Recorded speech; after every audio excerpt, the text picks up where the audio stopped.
नमस्कार मित्रांनो, मनोरंजन विश्वातील असा एक हिरो ज्यांनी आपल्या अभिनयाने खूपच कमी वेळात स्वतःचा वेगळा असा प्रेक्षक वर्ग कमावला होता.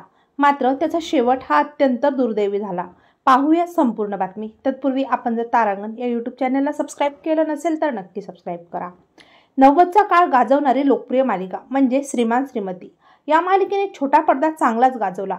1994 साली गाजलेल्या मालिकेतील केशव कुलकर्णी ही भूमिका विशेष गाजली. उत्तम अभिनय शैली, विनोदाचं अचूक टायमिंग यामुळे ही व्यक्तिरेखा प्रेक्षकांच्या मनावर कोरली गेली.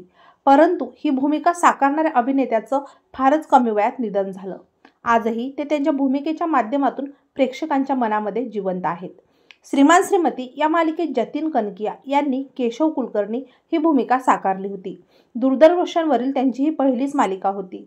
ही मालिका जवळपास 3 वर्ष चालली. परंतु जतीन कनकिया यांनी कायमस्वरूपी प्रेक्षकांच्या मनात स्थान मिळवलं.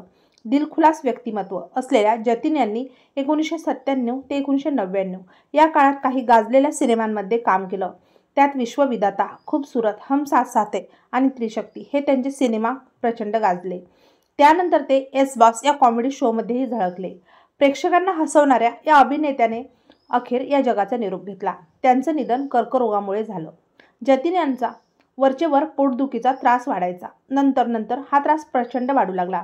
तसंच पोटदुखीशी संबंधित अनेक समस्याही उद्भवू लागल्या. त्यामुळे डॉक्टरांच्या सल्ल्याने त्यांनी काही चाचण्या केल्या, ज्यात त्यांना स्वादुपिंडाच्या कर्करोगाचं निदान झालं होतं. परंतु अनेक उपचार करूनही त्यांचे प्राण वाचवता आले नाही. पुढे आजारपणामध्येच त्यांनी या जगाचा अखेरचा निरोप घेतला. तेव्हा मित्रांनो, आपल्या तारांगण या यूट्यूब चॅनलतर्फे सुप्रसिद्ध अभिनेते जतीन कनकिया यांना भावपूर्ण श्रद्धांजली.